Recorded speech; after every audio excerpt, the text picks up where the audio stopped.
You have never worn a uniform that changed who you are, or maybe you have and you didn't notice. A badge, a name tag, a referee's stripes. Put people in a role, give them power over someone else, and something in the brain quietly shifts gears.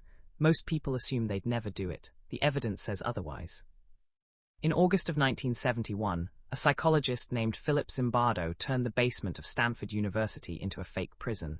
He wasn't testing prisons. He was testing you, or people just like you. Here's the setup. 24 young men, screened for good mental health, no history of violence, nothing unusual, split into two groups by a coin flip. Half became guards, half became prisoners. No one was chosen because they were cruel or weak. The split was random. That detail matters more than anything else in this story. The prisoners were arrested at their homes by actual police for realism, blindfolded, booked, given a number instead of a name. The guards were handed mirrored sunglasses, wooden batons, and one instruction: keep order but no physical violence. Nothing else, no training, no script. Within 24 hours, the guards started inventing rules. Within 36 hours, one prisoner broke down sobbing. By day 2, guards were forcing prisoners to do push-ups, sleep on concrete, use buckets as toilets. Some guards escalated further at night when they believed no one was watching. The experiment was supposed to run for 2 weeks. It was shut down after 6 days. Why? Because ordinary college students, kind ones, thoughtful ones, had turned into something almost unrecognizable. Not because they were bad people, because of what happens to a person's brain when you hand them a role, a costume, and permission. This is where it gets stranger, and this is the part almost nobody tells you. Zimbardo wasn't just the scientist running the study, he was also the prison's superintendent. He got so absorbed into the role himself that when a colleague, a young psychologist named Christina Maslach, walked through the basement and saw the prisoners being marched to the bathroom with bags over their heads, she was horrified. Zimbardo wasn't. He'd stopped seeing an experiment. He was living inside a prison he built. She confronted him that night. That conversation is the reason the study ended when it did. Ask yourself something. If a trained psychologist, the man designing the study, could lose himself inside a role in less than a week, what happens to you when you put on a uniform, a title, a rank? Here's the plain English version of what was happening. Psychologists call it deindividuation. Strip away someone's name, their face, their individuality, and their sense of personal responsibility drops with it. A prisoner becomes number 8612 instead of a person. A guard becomes the guard instead of himself. The uniform and the mirrored sunglasses weren't decoration. They were erasing identity on both sides at the same time. There's an older study that circles the same idea from a different angle.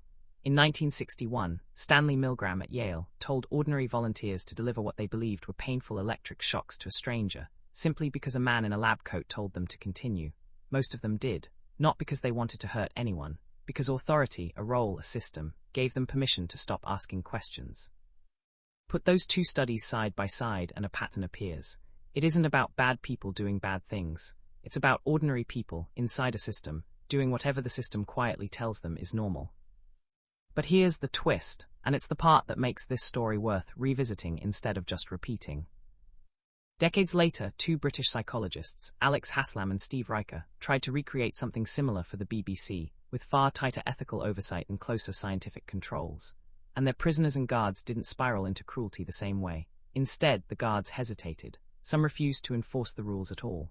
The system nearly collapsed the other direction, toward disorder, not tyranny. So which one is true? Are humans wired to become monsters the moment you hand them a badge, or not? The honest answer is more interesting than either extreme. What both experiments actually reveal is that people don't automatically become cruel when given power. They become whatever the group around them signals is expected. Zimbardo, as the superintendent, actively encouraged toughness. He modeled the behavior he later claimed to be studying. The guards weren't just following some hidden instinct. They were reading the room, and the room told them cruelty was the assignment. That's the real discovery buried under 50 years of pop psychology retellings. It was never really about prisons. It was about permission, about how quickly a role can rewrite what feels acceptable, especially when someone in charge quietly signals that it's expected. Think about how small the ingredients were. A uniform, a title, an audience that didn't intervene. No one handed those college students a manual for cruelty. They built it themselves, one small escalation at a time, each one feeling slightly more normal than the last because the one before it had already happened. That's how it usually works, isn't it? Nobody crosses a moral line in one giant leap. They cross it in inches, and each inch redraws where the line seems to be. Now bring this back to today. because you've felt a version of this before, even if you never noticed it. Think about how differently you act behind an anonymous username online compared to using your real name. Think about how office hierarchies quietly shift what feels like a reasonable request from a boss. Think about how a group chat can talk itself into a decision that not one person in that chat would have made alone. None of that requires a fake prison. It requires the same three ingredients Zimbardo accidentally assembled: reduced individuality, a role that comes with expectations, and a lack of anyone stepping in to say, this has gone too far. The unsettling truth is that the line between the guards in that basement and you is much thinner than you'd like to believe. Not because you're secretly cruel, because almost no one is immune to the slow pull of a role, a costume, and a system that quietly says, this is just what we do here. So the next time you put on a uniform, literal or otherwise, a job title, an anonymous handle, a position of authority over someone smaller than you, ask yourself the question Christina Maslach asked in that basement in 1971.